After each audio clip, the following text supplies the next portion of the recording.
जय गुरुदेव भगवान, जय माँ।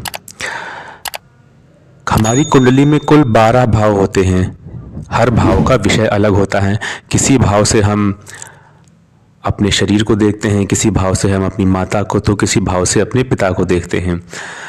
आइए हम लोग जानते हैं कि आज हम पहले भाव से अर्थात लग्न भाव से हम लोग किन किन विषयों को देखते हैं। हम इसमें किसी राशि या किसी ग्रह विशेष को बैठाकर नहीं बात कर रहे हैं, केवल हम किसी भाव के विषय की बात कर रहे हैं कि किसी भाव से अच्छा होने पर उस भाव से हम क्या देख सकेंगे, किसी भाव के बुरा होने पर वह भाव हमें क्या फलित कर सकता है।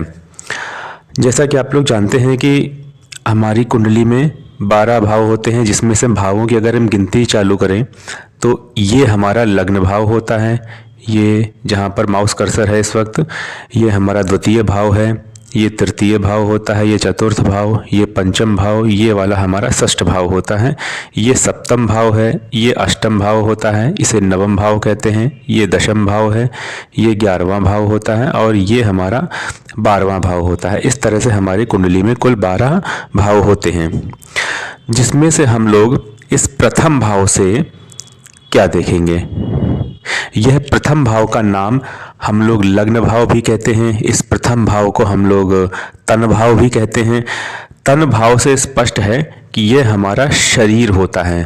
तन भाव से बिल्कुल स्पष्ट है कि यह भाव ही हमारा शरीर होता है। इस भाव से हम अपने शरीर का रूप, रंग, कद काठी, शरीर नाता होगा, लंबा होगा, मोटा होगा या पतला होगा, कैसा शरीर होगा, जातक का यह स्थिति देखी जा सकती है। लग्न की स्थिति अगर अच्छी है, लग्न पीड़ित नहीं है, तो व्यक्ति निश्चय पूर्वक उसके नैन नक्श अच्छे होंगे। व्यक्ति का रंग क्या होगा, ये इस बात पर भी निर्भर करेगा कि लग्न स्वामी अर्थात लग्नेश कौन है। जो ग्रह लग्नेश बन रहा है, जो ग्रह लग्नेश हमारा बन रहा है, वह किस वर्ण को रिप्रेजेंट करता है, उस हिसाब से आपका रंग श्यामल हो सकता है, आपका वर्ण गौर हो सकता है, चेहरा पीलापन लिए हो सकता है या फिर लालिमा लिए हो सकता है। यह आपके लग्नेश पर निर्भर करता है और लग्नेश किन किन के साथ युति कर रहा है इस पर भी निर्भर करता है। इसके अलावा जो हमारा लग्न भाव होता है, यह काफ़ी हद तक हमारे स्वास्थ्य को भी निर्भर करता है। यहाँ पर हम किसी विशेष बीमारी की बात नहीं कर रहे हैं, सिर्फ हम एक शरीर के ओवरऑल स्वास्थ्य के बारे में बात कर रहे हैं। ओवरऑल स्वास्थ्य का मतलब, जैसा कि अगर हम स्पष्ट करें तो शरीर हमारा रोगी रहेगा कि निरोगी रहेगा।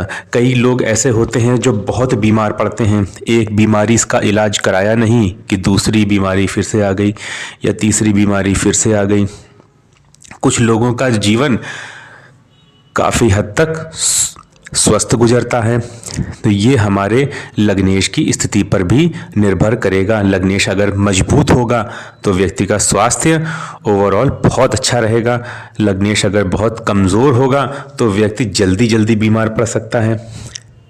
इसी तरह हमारा स्वभाव को भी लग्न रिप्रेजेंट करता है। व्यक्ति बहुत क्रूर होगा कि व्यक्ति दयालु होगा, व्यक्ति शांत होगा या क्रोधी होगा या चिड़चिड़ा होगा। ये सब प्रकार की प्रकृतियां हमारे लग्न की स्थिति पर काफ़ी हद तक निर्भर करती हैं। लग्न हमारे सुख दुख को भी रिप्रेजेंट करता है। अगर हमारा लग्न मजबूत होता है तो हम ओवरऑल सुखी जीवन ही जी लेते हैं। दुखों को झेल जाने की हमारी क्षमता अधिक हो जाती है और हम परेशानियों से आसानी से पार निकल जाते हैं। इसलिए मजबूत लग्न का व्यक्ति अपने जीवन को सुखमय बनाने में सफल हो जाता है। अगर हम शरीर की बात करें तो लग्न हमारा मस्तिष्क को रिप्रेजेंट करता है। मस्तिष्क, तो लग्न से हम देख सकते हैं मस्तिष्क संबंधी रोग, मस्तिष्क में क्या कोई चोट चपेट लगने वाली है या क्या हमारे कोई रोग होगा, इस संबंध में विचार हम लग्न से करते हैं। मजबूत लग्न हमें साहस देता है या कमज़ोर लग्न हमें दब्बूपन का भी स्वभाव दे सकता है। अक्सर मजबूत लग्न के लोग बहुत साहसी होते हैं और आत्मविश्वास से भरे हुए होते हैं। वहीं कमज़ोर लग्न के व्यक्तियों का सेल्फ कॉन्फिडेंस काफ़ी लो रहता है। अगर हम आयु की बात करें तो लग्न से हम आयु का निर्धारण भी करते हैं। वैसे जब हम 8वें भाव पर आएंगे तब हम ये जानेंगे कि आयु का मूल विचार 8वें भाव से होता है, किंतु 8वें भाव से हम आयु के विचार के साथ में हम आयु कैसी रहने वाली है उस पर ज़्यादा विचार करते हैं। अगर हमारा लग्न मजबूत है तो हमें इतना तो पता होता है कि हमारी आयु निरोगी और लंबी हो सकती है। हमारे विचार कैसे होंगे इस पर भी हम लग्न से काफ़ी हद तक जानकारी प्राप्त कर सकते हैं। अर्थात व्यक्ति दयालु होगा, कुटिल होगा, बातूनी होगा, यह बात लग्न काफ़ी हद तक निर्धारित करता है। लग्न में अगर मिथुन राशि आती है, कन्या राशि आती है, तुला या कुंभ राशि आती है तो लग्न में ऐसी राशियां बलवान होती हैं। लग्न प्रथम भाव है और इस भाव का कारक सूर्य ग्रह होता है। अगर सूर्य ग्रह इस प्रथम भाव का स्वामी या लग्नेश हो जाए या प्रथम भाव में स्थित हो जाए तो वह निश्चयपूर्वक बली हो जाता है। आगे हम फिर विचार करेंगे अगले भावों के बारे में। जय मां।